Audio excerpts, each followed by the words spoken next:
Guys, जो you also want to learn padded blouse की cutting and stitching, तो आज के इस वीडियो में हम आपको वही दिखाने वाले हैं। ब्लाउजेज मेरे बुटीक में बुक होते ही रहते हैं, सो आई थॉट कि अगर करने वाले ही हैं इस ऑर्डर को प्रिपेयर, तो क्यों ना आपके संग शेयर किया जाए। उसके साथ साथ एक और चीज़ मैं आपको बताना चाहती हूँ, हम लोग का कोर्स है 3 मंथ्स का, जिसमें हम लोग basic understanding of fashion designing and boutique learning provide करते हैं। विद डैट स्पेसिफिक क्लासेस चलती हैं कटिंग एंड स्टिचिंग के बारे में। तो अगर आप एक फैशन डिज़ाइनिंग एंथुजियास्ट हो तो आपके लिए है ये वीडियो। आपको प्लीज़ हमारे कोर्स को ऑप्ट करना चाहिए और अपने भी एक बुटीक या कुछ भी ऐसा अगर आप ओपन करना चाहते हो तो आप वो कर सकते हो। Coming back to the video, आज हम इस वीडियो में क्या करने वाले हैं, तो मैं आपको बहुत ही ईजी फॉर्मेट में प्रिंस कट लाइन ब्लाउज़ की कटिंग बताने वाली हूँ इस वीडियो में, जो कि आप नेक्स्ट क्लिप में देखोगे। स्टिचिंग में पूरा इन्वॉल्व नहीं करूँगी, रीज़न बीइंग बहुत ही ज़्यादा लंबा वीडियो हो जाता है और फिर उसके बाद आप ही लोग देखते नहीं हो। तो आई होप कि एंड तक आपको ये वीडियो अच्छा लगेगा, और अगर ये वीडियो अच्छा लगेगा तो प्लीज़ इस चैनल को लाइक शेयर सब्सक्राइब करना मत भूलना। बिकॉज ऐसा नहीं होना चाहिए कि आपने पूरा वीडियो देख लिया और उसके बाद आपने सब्सक्राइब किया ही नहीं और आप ऐसे ही चले गए। बिकॉज बहुत सारे लोग ऐसे ही चले जाते हैं बिना सब्सक्राइब किए, और मेरे पास सबका डेटा है। सो प्लीज़ ऐसा मत किया करो। बहुत टाइम और मेहनत लगती है एक वीडियो को रिकॉर्ड करने में, टाइम निकाल के अपने काम में से इसको भी प्रायोरिटी देने में। तो प्लीज़ चैनल को सब्सक्राइब ज़रूर करके जाना।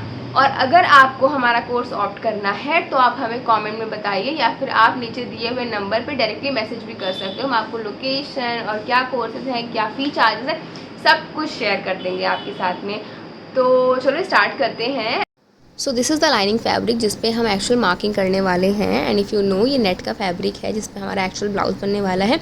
And we always use satin और क्रेप और shantoon inside the net fabric. तो कुछ इस तरीके से मैंने अपनी जितना भी मेजरमेंट है उसको नोट कर रखा है, और इस तरीके से मैं कपड़े को 2 फोल्ड्स में कर लूँगी और अपनी मार्किंग स्टार्ट कर दूँगी। कपड़े को मैंने अच्छे से आयरन कर लूँगी यहाँ पे, ताकि बिल्कुल फिक्स हो जाए। नीचे मैंने ऑलरेडी 1.5 इंच का अलाउंस छोड़ रखा है।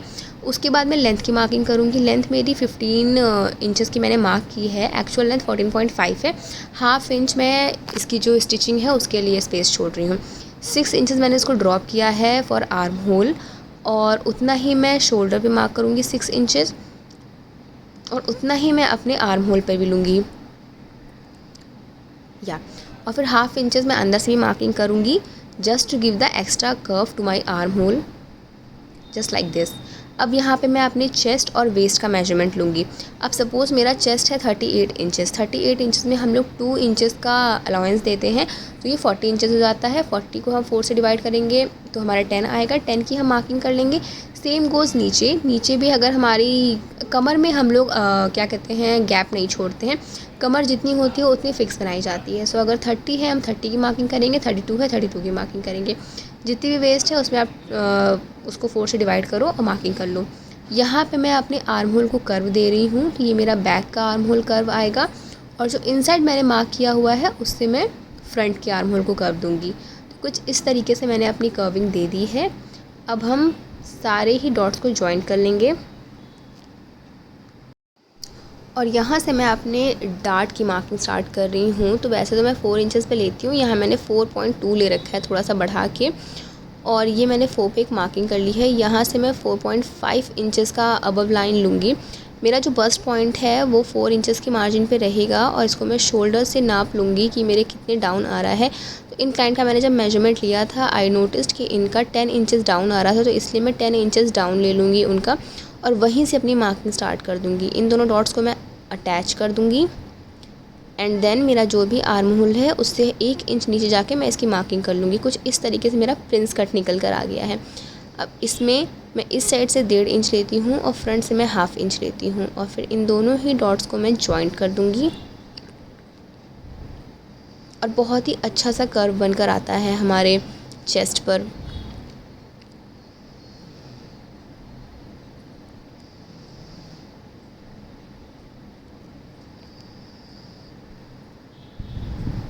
अगर कोई मार्किंग आपको लग रही थोड़ी सी ऊपर नीचे है, आप उसको फिक्स भी कर सकते हो ऑन द लास्ट को। और इस तरीके से मैं अपने फ्रंट पार्ट को काट के अलग कर लूँ। यहाँ पे मेरा जो फ्रंट पोर्शन था उसको ही मैंने बैक की तरफ रखा हुआ है, और फिर सेम टू सेम मेजरमेंट को मैं लेकर काट दूँगी, इसके ऊपर ट्रेस आउट कर दूँगी मतलब। और जस्ट बिकॉज मैं खुद से रिकॉर्ड कर रही थी, मेरा थोड़ा कैमरा डिसबैलेंस हो गया और अच्छे से रिकॉर्डिंग नहीं आ पाई है। बट ये देख सकते हो आप, कुछ इस तरीके से ये लुक आएगा। और फिर ये इसका मैं बेस पार्ट भी कट कर दूँगी कुछ इस तरीके से। आपको बार बार, अगर आपने एक भी पैटर्न काट लिया है तो आप पूरा का पूरा ब्लाउज़ का कटिंग उसके अकॉर्डिंग कर सकते हो। वैसे तो इसको रोटेट नहीं किया जाता है, बट मैंने यहाँ पे कर दिया है सो दैट कि कैमरे में आपको अच्छे से दिखाई पड़े। मैं फ्रंट और बैक को, मतलब जो आर्म होल है उसको बराबर काटती हूँ और बाद में इसको सेट करती हूँ। तो कुछ इस तरीके से आप देख सकते हो हम लोग का पूरा हो गया।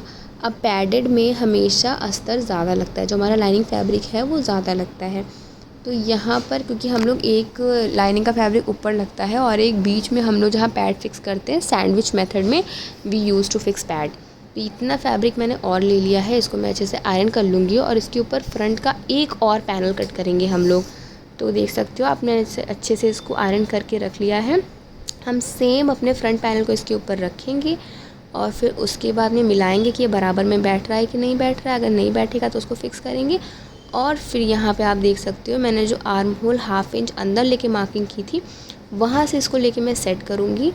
और अच्छे से पूरा, बड़ा नहीं काटना है हम लोग को, बिल्कुल भी अलाउंस नहीं देना है कि हम बड़ा काट दें छोटा काट दें, बिल्कुल बराबर काटना है। और कुछ इस तरीके से रख के हम लोग पूरे फैब्रिक को सेट कर लेंगे। तो इस तरह से मैं, अगर कुछ ऊपर नीचे है तो उसको फिक्स भी कर लूँगी। मेरी सीज़र थोड़ी सी वैसे हो गई है, इसलिए इसकी कटिंग अच्छी आ नहीं रही है, अदरवाइज़ तो ये बहुत अच्छा आता है। और फिर बीच में आप ये पैनल देख सकते हो ना, अब हमें इस पैनल की कटिंग भी करनी है। तो यहाँ से मैं अपना पैनल कट करना शुरू करूँगी। पहले दोनों को बराबर में रख के, नीचे से भी मेरा जो बैक वाला पैनल है वो थोड़ा सा बड़ा है, तो उसको भी काट के मैं यहाँ पे बराबर बिल्कुल सेट कर लूँगी।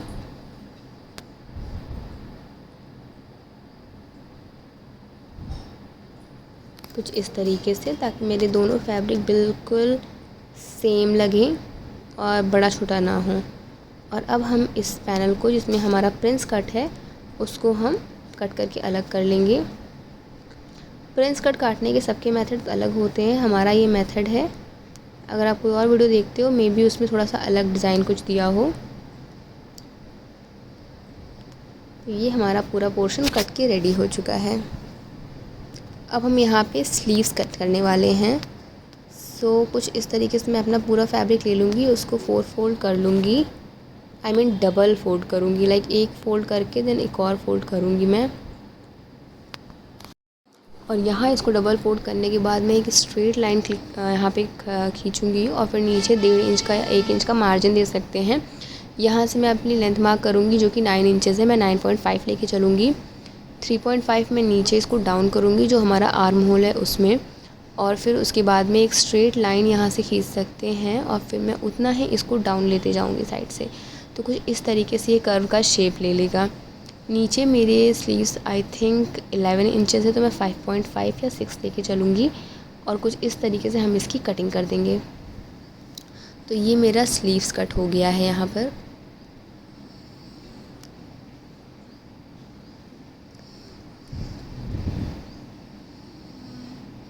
अब आप यहाँ से देख सकते हो हमारा एक्चुअल फैब्रिक का काम स्टार्ट हो रहा है। तो ये है वो लहंगे का ब्लाउज़। आपको लग रहा होगा लाइनिंग थोड़ी अलग है, बट ये लाइनिंग ऑलरेडी इसमें मिली हुई थी, तो we can't help that. Although इतनी अलग है भी नहीं, मे बी वो पिक्चर क्वालिटी में लग रहा हो। इस तरीके से मैं अपने जो भी मैंने बेस काट रखा था उसको रख के इसके ऊपर मैं कटिंग कर लूँगी। मुझे बिल्कुल भी दिमाग लगाने की ज़रूरत नहीं पड़ेगी अपने अपर लेयर पे, क्योंकि वो बहुत ही आसानी से कट जाएगा। जैसे कि आप देख सकते हो कितना ईज़िली मैं इसको पूरा कट करके अलग कर लूँगी। और ऐसे ही हम लोग बैक की कटिंग भी कर लेंगे। बैक हमारा कुछ इस तरीके से है। ऑल्दो ये साइड ज़िप वाला था, बट ये साइज़ हैवी है, इसलिए मैंने क्लाइंट को सजेस्ट किया कि you should go for back hook, क्योंकि वो आपको ज़्यादा अच्छा फिट देगा। और जब भी हम नेट के मटेरियल पे ज़िप लगाते हैं तो वो फंसने लगता है बाद में। तो अभी तो हम बना के दे देंगे, बट बाद में क्लाइंट को प्रॉब्लम होगा, इसलिए हम लोगों ने इसको इस तरीके से रखा। और स्लीव्स भी यहाँ पे मैं इस तरह से कट कर लूँगी। स्लीव्स में ऑलरेडी एम्ब्रॉयडरी थी, तो इस वजह से हम लोगों ने स्लीव्स, जब मैंने इसकी बुकिंग की थी तो ऑलरेडी जो स्लीव्स की एम्ब्रॉयडरी थी वो 9 इंचेस पे दे रखी थी, तो इसलिए मैंने 9 इंच की स्लीव्स की ही बुकिंग की हुई है, जैसे कि आप ये देख सकते हो। और फिर दोनों स्लीव्स को रख के मैंने बराबर में बिल्कुल सेट कर लिया है। तो ये पूरा मेरा एंड ब्लाउज़ है जिसकी पूरी कटिंग हो चुकी है कम्प्लीटली। और ये है मेरे ब्लाउज़ का एंड रिज़ल्ट। जैसा कि आप देख सकते हो कितना अच्छे से इसका नेक बैठा है। क्लाइंट को बहुत ज़्यादा मन था आगे से वी कट करवाने का, तो इसलिए मैंने इसको ऐसे वी कट करवाया हुआ है। और स्लीव्स में हम लोगों ने ये डैंगलिंग क्रिस्टल की लेस लगाई हुई है। और सामने से आप देख सकते हो कहीं से भी कोई झोल नहीं आ रहा है। स्लीव्स भी बहुत ही परफेक्टली फिट आई हैं। और ये कुछ हमारा ब्लाउज़ ऐसा दिख रहा है।